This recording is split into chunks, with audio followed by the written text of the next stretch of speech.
topic, we will talk about the role of feminism and the role it plays in international relations. Before we begin with our discussion, let's take a look and watch the United Nations Gender Equality Conference, a speech delivered by He for She campaign founder and UN Goodwill Ambassador Emma Watson. I was appointed as Goodwill Ambassador for UN Women 6 months ago. And the more I've spoken about feminism, the more I have realized that fighting for women's rights has too often become synonymous with man-hating.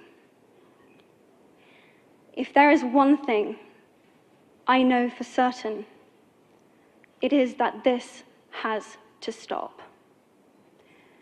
For the record, feminism, by definition, is the belief that men and women should have equal rights and opportunities.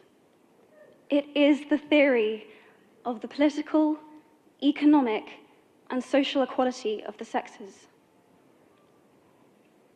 I started questioning gender-based assumptions a long time ago.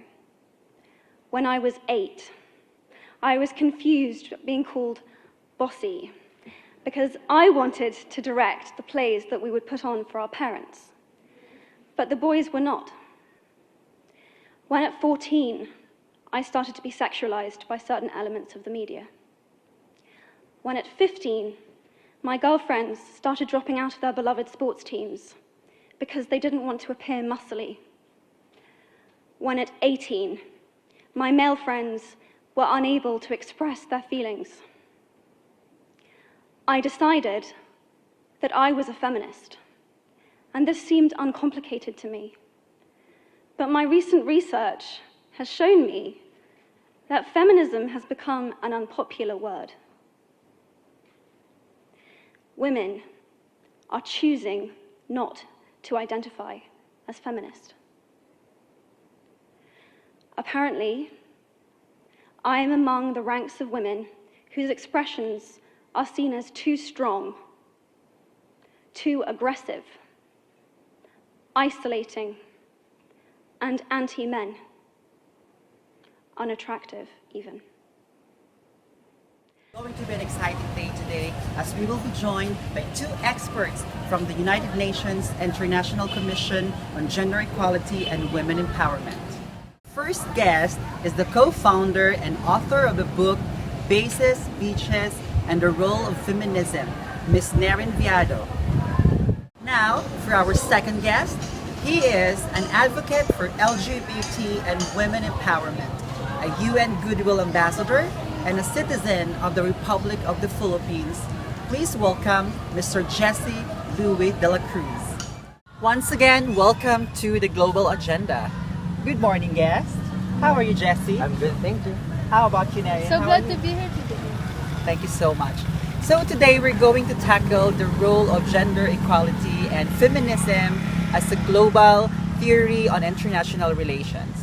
So just recently, the United Nations unveiled the He for She campaign headed by the actress Emma Watson. And in this instant, what do you think is the role of gender equality in the modern society? Well, we are happy to include Ms. Watson to the global campaign because of her dedication and her heart on both sexes, especially women in general. Well, gender equality have a vital role in both sexes, or in order to access and define the roles of both sexes without discriminating others. Alright, yes. And in this way, we can protect the rights of every person, whether he's a female or a male. And we are promoting a society which is genderless, which we promote gender equality towards society. Alright, thank you so much for that. So both of you are expert in gender equality and women empowerment. What do you think is the role of feminism, for now, feminism in this modern society? And can you at least cite its history?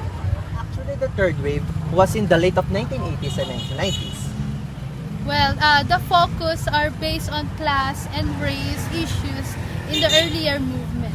So basically, feminism is the advocacy of women's right on Yes. the ground of equality of both sexes. It is important to understand that the word feminism actually derived from the school of reflectionism, and women such as Cynthia's endless book, Bananas Beaches and Bases, which sought to chart the women's role in international politics.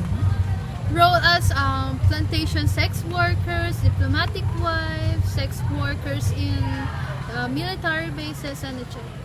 The important point of this work was to emphasize how and when looking in international politics from the perspective of women.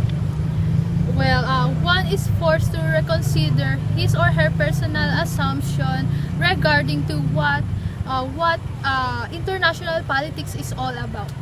So would it be a mistake to think that international relations related to feminism was solely a matter of identifying how many groups of women, can play a vital role in the international political system?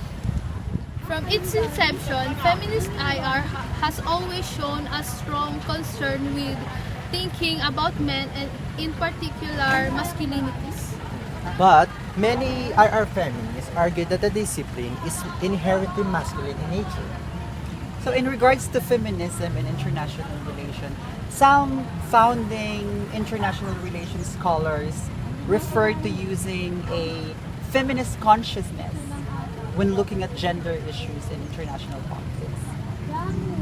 So instead of focusing on what and whom IR excludes from the conversation, we focus on how masculine identities are perpetuated and ultimately are the products of the practice of IR.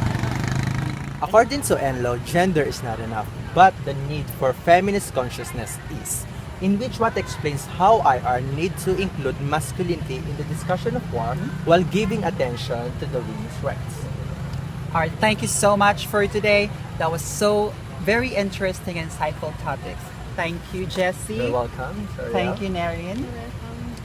Once again, welcome to the Global Agenda. That's all for today, folks. What an insightful topic and discussions on the theory of feminism and international relations. Once again, this is Oriel Villaruel taking you to the global stage here on the Global Agenda.